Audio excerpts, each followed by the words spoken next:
ನಮ್ಮನ್ನು ಉಂಟು ಮಾಡಿದವನು ಆತನು, ನಮ್ಮನ್ನು ಜೀವಿತರ ಸಂಖ್ಯೆಯಲ್ಲಿ ಇಟ್ಟಂತ ಆತನಿಗೆ ನಾವು ಎಷ್ಟೇ ಸ್ತುತಿ ಮಾಡಿದ್ರು, ಎಷ್ಟೇ ನಾವು ಆತನನ್ನು ಕೊಂಡಾಡಿದ್ರು ಅದು ಕಡಿಮೆ ಇದೆ.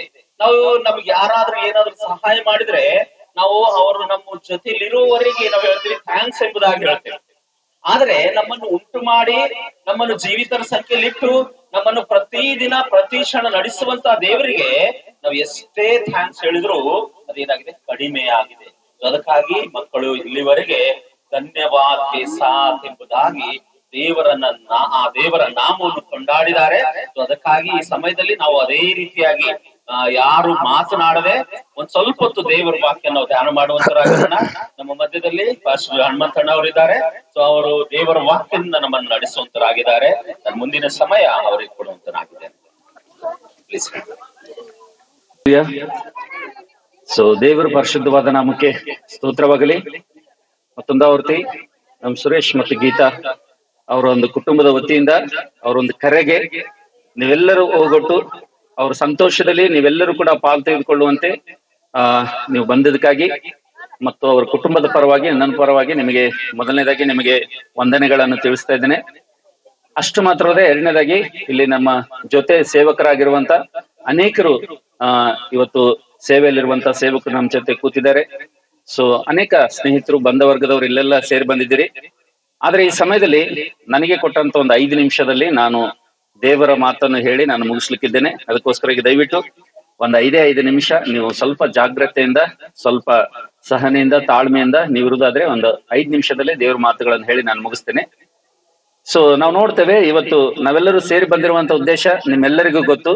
ಕಾರಣ ಏನಪ್ಪಾ ಅಂದ್ರೆ ಮೊದಲುವಂತ ಸೊಲೋಮಿತಿ ಅವಳ ಒಂದು ಹುಟ್ಟುಹಬ್ಬದ ನಿಮಿತ್ತವಾಗಿ ನಾವೆಲ್ಲರೂ ಸೇರಿ ಬಂದಿದ್ದೇವೆ. ಸೊ ಈ ಸಮಯದಲ್ಲಿ ಆ ಮಗಳ ಹುಟ್ಟುಹಬ್ಬದ ನಿಮಿತ್ತವಾಗಿ ನಾವೆಲ್ಲರೂ ಸೇರಿ ಬಂದಿರುವಂತ ಸಂದರ್ಭದಲ್ಲಿ ದೇವರ ವಾಕ್ಯದಲ್ಲಿ ಸತ್ಯವೇದದಲ್ಲಿ ಒಂದು ಮಾತು ನೋಡ್ತೇವೆ. ಭಕ್ತನಂತ ದಾವೀದನು ಹೇಳ್ತಾನೆ, ನನ್ನ ಮನವೇ ಯೆಹೋವನನ್ನು ಕೊಂಡಾಡು, ಆತನು ಮಾಡಿರುವಂತ ಉಪಕಾರಗಳಲ್ಲಿ ಒಂದನ್ನು ಮರೆಯಬೇಡ ಎಂಬುದಾಗಿ ಆತನು ಹೇಳ್ತಾನೆ. ಸೊ ದೇವರ ಮಕ್ಕಳಿಗೆ ಹೇಳುವಂತ ಮಾತೇನಪ್ಪ ಅಂದ್ರೆ ಆತನು ಮಾಡಿರುವಂತ ಉಪಕಾರಗಳಲ್ಲಿ ಒಂದನ್ನು ಕೂಡ ಮರೆಯಬೇಡ ಎಂಬುದಾಗಿ ಆತನು ಹೇಳ್ತಾನೆ. ಆದ್ರೆ ಅನೇಕ ಸಲ ಒಂದು ಮಾನವನ ಸಹಜ ಒಂದು ಸ್ಥಿತಿ ಏನಪ್ಪಾ ಅಂತಂದ್ರೆ ಬಹಳ ಸಲ ನಾವ್ ಏನ್ ಮಾಡ್ತೀವಿ ಅಂದ್ರೆ ದೇವ್ರು ಮಾಡಿರುವಂತ ಉಪಕಾರಗಳನ್ನ ಮರ್ತು ಹೋಗ್ತೀವಿ ಅಂತ ಹೇಳಿ. ಮನುಷ್ಯರು ಮಾಡಿದಂತ ನೆನ್ಪಿಟ್ಕೊಳ್ತೀವಿ, ದೇವ್ರು ಮಾಡಿದಂತ ಉಪಕಾರಗಳನ್ನ ಅನೇಕ ಸಲ ನಾವು ಮರ್ತು ಹೋಗ್ತೀವಿ. ಸೊ ಅದಕ್ಕೋಸ್ಕರವಾಗಿ ಬೈಬಲ್ ನಲ್ಲಿ ಸತ್ಯವೇದದಲ್ಲಿ ದೇವರು ನಮಗೆ ಹೇಳುವಂತ ಮಾತೇನಪ್ಪಾ ಅಂತಂದ್ರೆ ನನ್ನ ಮನವೇ ಯೆಹೋವನನ್ನು ಕೊಂಡಾಡು, ಆತನು ಮಾಡಿರುವಂತ ಉಪಕಾರಗಳಲ್ಲಿ ಒಂದನ್ನು ಕೂಡ ಮರೆಯಬೇಡ ಎಂಬುದಾಗಿ ದೇವರು ಹೇಳುವಂತ ಸಂದರ್ಭದಲ್ಲಿ ಇವತ್ತು ನಮ್ ಸುರೇಶ್, ಗೀತಾ ಅವ್ರ ಕುಟುಂಬದಲ್ಲಿ ದೇವರು ಕೊಟ್ಟಂತ ಈ ಸಂತಾನವನ್ನು, ದೇವರು ಕೊಟ್ಟಂತ ಈ ಗರ್ಭಫಲವನ್ನು ದೇವರು ಯಾವ ರೀತಿಗೆ ಅದ್ಭುತವಾದ ರೀತಿಯಿಂದ ಮಕ್ಕಳನ್ನು ಕಾಯ್ತಾ ಬಂದಿದ್ದಾನೆ, ಭದ್ರಪಡಿಸ್ತಾ ಬಂದಿದ್ದಾನೆ, ಸಂರಕ್ಷಿಸ್ತಾ ಬಂದಿದ್ದಾನೆ ಎಂಬುದಾಗಿ ಅವರು ತಮ್ಮ ಜೀವಿತದಲ್ಲಿ, ಕುಟುಂಬದಲ್ಲಿ ದೇವರು ಮಾಡಿರುವಂತ ಉಪಕಾರವನ್ನು ಮರೆಯದೆ, ಅವರು ದೇವರು ಮಾಡಿರುವಂತ ಸಹಾಯವನ್ನು ಮರೆಯದೆ ಇವತ್ತು ಯಾವ ರೀತಿಗೆ ಈ ಇಬ್ರು ಮಕ್ಕಳನ್ನು ದೇವರು ಈ ಲೋಕದಲ್ಲಿ ಆತನು ಕಾಪಾಡ್ತಾ ಬಂದಿದ್ದಾನೋ, ಸಂರಕ್ಷಿಸ್ತಾ ಬಂದಿದ್ದಾನೋ.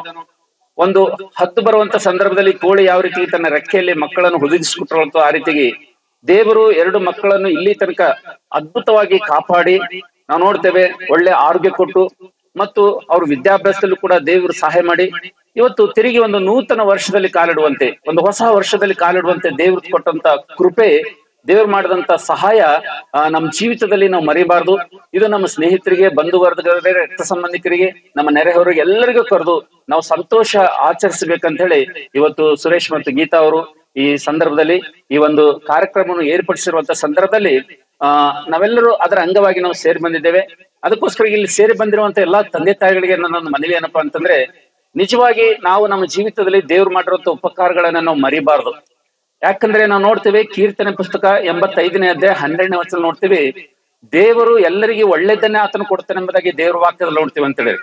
ದೇವರು ಏನಾದ್ರು ಕೊಡ್ತಾನಪ್ಪ ಅಂತಂದ್ರೆ ದೇವರು ಕೊಡುವಂತದ್ದು ಪ್ರತಿಯೊಬ್ಬ ಮನುಷ್ಯನಿಗೆ ಆತನು ಒಳ್ಳೇದನ್ನೇ ಆತನು ಕೊಡ್ತಾನೆ ಅಂತ ಹೇಳಿರಿ.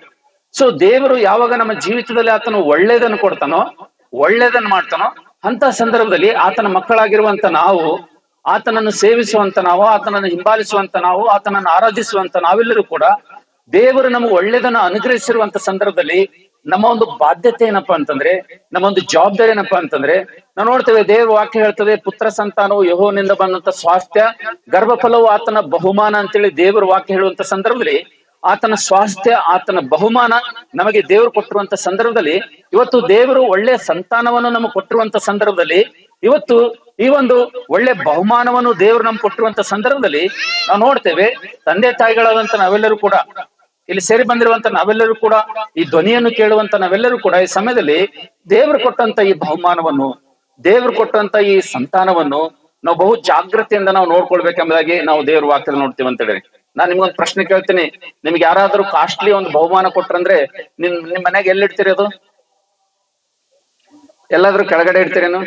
ಇಲ್ಲ. ಯಾರಾದ್ರೂ ನಿಮಗೆ ಕಾಸ್ಟ್ಲಿ ಬಹುಮಾನ ಕೊಟ್ರಂದ್ರೆ, ಬಹಳ ಬೆಲೆ ಉಳ್ಳಂತ ಒಂದು ಯಾವ್ದಾದ್ರು ವಸ್ತು ಬಹುಮಾನ ನಿಮ್ಗೆ ಕೊಟ್ರಂದ್ರೆ, ನಿಮ್ ಮನೆಯಲ್ಲಿ ಎಷ್ಟು ಜನ ಬಂದ್ರು, ಯಾರೇ ಬಂದ್ರು ಎಲ್ಲರಿಗೂ ಕಾಣ್ಬೇಕಂತ ಎಲ್ಲಿ ಇಡ್ತಿರೋದು? ಮ್ಯಾಲ ಇಡ್ತಿರೋದು, ಹೌದಲ್ರಿ? ಅದೇ ರೀತಿಯಾಗಿ ದೇವ್ರು ಕೊಟ್ಟಂತ ಈ ಬಹುಮಾನವನ್ನು, ದೇವ್ರು ಕೊಟ್ಟಂತ ಸಂತಾನವನ್ನು ನಾವು ಕೂಡ ಏನ್ ಮಾಡ್ಬೇಕಪ್ಪ ಅಂತಂದ್ರೆ, ಬಹಳ ಅಮೂಲ್ಯವಾದಂತ ಈ ಸಂತಾನ, ಅಮೂಲ್ಯವಾದಂತ ಈ ಬಹುಮಾನ ಎಂಬುದನ್ನು ತಿಳ್ಕೊಂಡು ನಾವು ನೋಡ್ತೇವೆ, ಸತ್ಯವೇದದಲ್ಲಿ ನಾವು ನೋಡ್ತೇವೆ, ತಂದೆ ತಾಯಿಗಳಾದಂತರಿಗೆ ದೇವರು ಕೆಲವೊಂದು ಜವಾಬ್ದಾರಿಗಳು ಕೊಟ್ಟಿದ್ದಾನೆ, ಕೆಲವೊಂದು ಬಾಧ್ಯತೆಗಳನ್ನು ಕೊಟ್ಟಿದ್ದಾನೆ ಮಕ್ಕಳ ವಿಷಯದಲ್ಲಿ. ಆದ್ರೆ ಅವೆಲ್ಲವನ್ನು ಇವತ್ತು ನಾವು ನೋಡ್ಲಿಕ್ಕೆ ಹೋಗಂಗಿಲ್ಲ, ಯಾಕಂದ್ರೆ ನಮಗೆ ವಾತಾವರಣ ಸಹಕರಿಸ್ತಾ ಇಲ್ಲ, ಸಮಯ ಕೂಡ ಆಗಿದೆ. ಆದ್ರೆ ಒಂದು ಮಾತು, ದೇವ್ರು ಕೊಟ್ಟಂತ ಬಾಧ್ಯತೆ ಏನು? ಇವತ್ತು ಕ್ರೈಸ್ತರಾದಂತವರಿಗೆ, ಇವತ್ತು ವಿಶ್ವಾಸಿ ಮಕ್ಕಳಿಗೆ, ಇವತ್ತು ದೇವರು ಇವತ್ತು ತಂದೆ ತಾಯಿಗಳಿಗೆ, ಪೇರೆಂಟ್ಸ್ ಗಳಿಗೆ ಮಕ್ಕಳ ವಿಷಯದಲ್ಲಿ ಕೊಟ್ಟಿರುವಂತ ಒಂದು ಬಾಧ್ಯತೆ ಏನಪ್ಪಾ ಅಂದ್ರೆ, ಒಂದು ಮಾತು ನಿಮ್ಮ ಎದುರಿಗೆ ಹೇಳಿ ನಾನು ನನ್ನ ಸಂದೇಶವನ್ನು ಮುಗಿಸ್ಲಿಕ್ಕಿದ್ದೇನೆ. ಪರಮಗೀತ 2ನೇ ಅಧ್ಯಾಯ 15ನೇ ವಚನದಲ್ಲಿ ದೇವರೊಂದು ಮಾತು ಹೇಳ್ತಾನ. ಯಾರಿಗೆ ದೇವ್ರು ಬಹುಮಾನ ಕೊಟ್ಟಿದ್ದಾನೋ, ಯಾರಿಗೆ ದೇವ್ರ ಸಂತಾನ ಕೊಟ್ಟಿದ್ದಾನೋ, ಯಾರಿಗೆ ದೇವ್ರ ಮಕ್ಕಳು ಕೊಟ್ಟಿದ್ದಾನೋ, ಅವ್ರು ಹೆಣ್ಣಿರ್ಲಿ ಗಂಡಿರ್ಲಿ ಯಾರೇ ಇರ್ಲಿ, ದೇವ್ರ ದೃಷ್ಟಿಯಲ್ಲಿ ನಾವು ನೋಡ್ತೇವೆ ಪುತ್ರ ಸಂತಾನ ಎಂಬುದಾಗಿ ದೇವ್ರು ಹೇಳ್ತಾನೆ. ಆದ್ರೆ ತಂದೆ ತಾಯಿಗಳಿಗೆ ಒಂದು ಜವಾಬ್ದಾರಿಯನ್ನು ಕೊಟ್ಟಿದ್ದಾನೆ, ಒಂದು ಬಾಧ್ಯತೆ ಕೊಟ್ಟಿದ್ದಾನೆ. ಏನ್ ಬಾಧ್ಯತೆ ಕೊಟ್ಟಿದ್ದಾನಪ್ಪ ಅಂತಂದ್ರೆ, ನಾವು ನೋಡ್ತೇವೆ, ಇವತ್ತು ಯಾರಾದ್ರೂ ಒಬ್ಬರು ಓದ್ತೀರಾ? ಪರಮಗೀತ 2ನೇ ಅಧ್ಯಾಯ 15ನೇ ವಚನ ಯಾರಾದ್ರೂ ಒಬ್ಬರು ಓದಿ ಸಹಾಯ ಮಾಡ್ರಿ ಗಟ್ಟಿಯಾಗಿ. ತೋಟಗಳನ್ನು ಹಾಳು ಮಾಡುವ ನರಿಮರಿಗಳನ್ನು ಹಿಡಿಯಿರಿ, ನಮ್ಮ ತೋಟಗಳು ಹೂವಾಗಿವೆ. ಸಾಕು. ನಾವು ನೋಡ್ತೇವೆ, ಇಲ್ಲಿ ನಾವು ಓದಿರುವಂತಹ ಭಾಗದಲ್ಲಿ ನಾವು ನೋಡ್ತೇವೆ, ತೋಟಗಳನ್ನು ಹಾಳು ಮಾಡುವಂತ ನರಿಮರಿಗಳನ್ನು ಹಿಡಿಯಿರಿ ಎಂಬುದಾಗಿ ನಾವು ನೋಡ್ತೇವೆ ದೇವ್ರ ವಾಕ್ಯದಲ್ಲಿ ಹೇಳುವಂತ ಸಂದರ್ಭದಲ್ಲಿ. ಇಲ್ಲಿ ಕೂತಂತವ್ರಿಗೆ ಅನೇಕರಿಗೆ ಆಶ್ಚರ್ಯ ಆಗ್ಬೋದು, ನಾವೊಂದು ಕಾರ್ಯಕ್ರಮಕ್ಕೆ ಬಂದಿವಿ, ನೀವೊಂದು ವಿಷಯ ಹೇಳ್ತಾ ಇದ್ರಲ್ರಿ ಅಣ್ಣ ಅಂತೇಳಿ. ಆದ್ರೆ ನಾವು ನೋಡ್ತೀವಿ ದೇವ್ರ ವಾಕ್ಯದಲ್ಲಿ, ಇವತ್ತು ತೋಟವನ್ನು ಹಾಳು ಮಾಡುವಂತ ನರಿ ಮತ್ತು ನರಿಮರಿ ಯಾರೆಂಬುದಾಗಿ ನೋಡುವಂತ ಸಂದರ್ಭದಲ್ಲಿ ನಾವು ನೋಡ್ತೇವೆ, ತೋಟ ಅಂದ್ರೆ ಅದು ನಮ್ಮ ಕುಟುಂಬ ಎಂಬುದಾಗಿ ನೋಡ್ತೇವೆ ಅಂತ ಹೇಳಿ. ಅರ್ಥ ಆಗ್ಲತ್ತದ್ರಿ? ತೋಟ ಅಂತಂದ್ರೆ ದೇವ್ರು ಕೊಟ್ಟಂತ ಕುಟುಂಬ. ಆ ಕುಟುಂಬದಲ್ಲಿ ಗಂಡ ಇರ್ತಾನೆ, ಹೆಂಡತಿ ಇರ್ತಾರೆ, ಮಕ್ಕಳು ಇರ್ತಾರೆ, ಎಲ್ಲರೂ ಇರ್ತಾರೆ. ಅದು ಒಂದು ದೇವರು ಸತ್ಯವೇದದಲ್ಲಿ ಅದನ್ನು ಕುಟುಂಬವಾಗಿ ನಾವು ನೋಡ್ತೇವೆ, ಅದು ತೋಟ ಎಂಬುದಾಗಿ ನೋಡ್ತೇವೆ. ಸೊ ಅದಕ್ಕೋಸ್ಕರವಾಗಿ ಈ ತೋಟವನ್ನು ಹಾಳು ಮಾಡ್ಲಿಕ್ಕೆ ನರಿ ಮತ್ತು ನರಿಮರಿಗಳು ಲೋಕದಲ್ಲಿ ತಿರುಗ್ತಾ ಇರ್ತಾವಂತ. ನರಿ ಮತ್ತು ನರಿಮರಿ ಯಾರಂದ್ರೆ ಅಪವಾದಿ ಆಗಿರುವಂತ ಸೈತಾನನ ದೂತರು ಈ ಲೋಕದಲ್ಲಿ ಅವ್ರು ಏನ್ ಮಾಡ್ತಾರಂದ್ರೆ ತಿರುಗ್ತಾ ಇರ್ತಾರಂತ. ಸೊ ಅದಕ್ಕೋಸ್ಕರವಾಗಿ ತಂದೆ ತಾಯಿಗಳ ಬಾಧ್ಯತೆ ಏನಪ್ಪಾ ಅಂತಂದ್ರೆ, ನಾವು ನೋಡ್ತೇವೆ ಆದಿಕಾಂಡದಲ್ಲಿ ನಮ್ಮ ಮೂಲ ಪಿತೃವಾಗಿರುವಂತ ಆದಾಮ ಮತ್ತು ಹವ್ವ ಇಬ್ಬರಿಗೂ ದೇವ್ರು ಕೊಟ್ಟಂತ ಜವಾಬ್ದಾರಿಯನ್ನು ಮರೆತು ಆ ತೋಟ, ಏದೇನ್ ತೋಟವನ್ನು ಸರಿಯಾಗಿ ಆದಾಮನು ಕಾಯದೆ ಹೋಗಿದ್ರಿಂದ ಆ ತೋಟದಲ್ಲಿ ಶತ್ರು ಆದಂತ ಸೈತಾನನು ಆತನು ಪ್ರವೇಶ ಮಾಡಿ ನಾವು ನೋಡ್ತೇವೆ ಆ ಕುಟುಂಬ ವ್ಯವಸ್ಥೆಯನ್ನು ಆತನು ಹಾಳು ಮಾಡಿದನು. ಸೊ ಅದಕ್ಕೋಸ್ಕರವಾಗಿ ಈ ಸಮಯದಲ್ಲಿ ನಾವೆಲ್ಲರೂ ಕೂಡ ಇವತ್ತು ದೇವ್ರು ನಮ್ಗೆ ಕೊಟ್ಟಂತ ಬಹುಮಾನ, ದೇವ್ರು ಕೊಟ್ಟಂತ ಸಂತಾನ, ದೇವ್ರು ಕೊಟ್ಟಂತ ಗರ್ಭಫಲ ಅದು ದೇವರಿಗೆ ಪ್ರಯೋಜನಕರವಾಗಿರ್ಬೇಕು. ನಮ್ಮ ಕುಟುಂಬಕ್ಕೂ ಕೂಡ ಅದು ಪ್ರಯೋಜನಕರವಾಗಿರ್ಬೇಕು. ಸಮಾಜಕ್ಕೂ ಕೂಡ ನಮ್ಮ ಸಂತಾನ, ನಮ್ಮ ಗರ್ಭಫಲ ಅದು ಪ್ರಯೋಜನಕರವಾಗಿರ್ಬೇಕು. ನಮ್ಮ ಮಕ್ಕಳು ಎಲ್ಲರಿಗೂ ಕೂಡ ಆಶೀರ್ವಾದಕರವಾಗಿರ್ಬೇಕಪ್ಪ ಅಂತಂದ್ರೆ ನಾವು ನೋಡ್ತೇವೆ ಪ್ರತಿಯೊಬ್ಬ ತಂದೆ ತಾಯಿಗಳು ಮಕ್ಕಳ ವಿಷಯದಲ್ಲಿ ಏನ್ ಮಾಡ್ಬೇಕಂದ್ರೆ ಕಾಳಜಿ ವಹಿಸಿ ಅವರಿಗೋಸ್ಕರ ಏನ್ ಮಾಡ್ಬೇಕಂದ್ರೆ ಅನುದಿನವೂ ಅವರು ಪ್ರಾರ್ಥನೆ ಮಾಡ್ಬೇಕೆಂಬುದಾಗಿ ನಾವು ದೇವ್ರ ವಾಕ್ಯದಲ್ಲಿ ನೋಡ್ತಾ ಇದ್ದೇವೆ. ಅದಕ್ಕೋಸ್ಕರಾಗಿ ದೇವರು ಎಷ್ಟೋ ಉಪಕಾರಗಳನ್ನು ಮಾಡ್ತಾ ಬರ್ತಾ ಇದ್ದೇನೆ, ದೇವರ ಅನೇಕ ಸಹಾಯಗಳನ್ನು ಮಾಡ್ತಾ ಬರ್ತಾ ಇದ್ದೇನೆ. ನಾವು ನೋಡ್ತೇವೆ ಪ್ರಲಾಪ ಪುಸ್ತಕ 3ನೇ ಅಧ್ಯಾಯ 22ನೇ ವಚನದಲ್ಲಿ ನಾವು ನೋಡ್ತೇವೆ ದೇವರ ಕೃಪಾವರಗಳು ಯಾವತ್ತೂ ಕೂಡ ನಿಂತು ಹೋಗುದಿಲ್ಲ ಎಂಬುದಾಗಿ ನೋಡ್ತೀವಿ ಅಂತ ಹೇಳಿ. ದೇವರ ಕೃಪೆಗಳು, ದೇವರ ಕೃಪಾವರಗಳು ಯಾವತ್ತೂ ಕೂಡ ನಿಂತು ಹೋಗೋದಿಲ್ಲ. ಅವು ಯಾವಾಗಲೂ ನಮ್ಮ ಮೇಲೆ ದಿನವೂ ಅಧಿಕವಾಗಿ ಮಾಡ್ತಾ ಬರ್ತಾ ಇದ್ದೇನೆ ದೇವರು.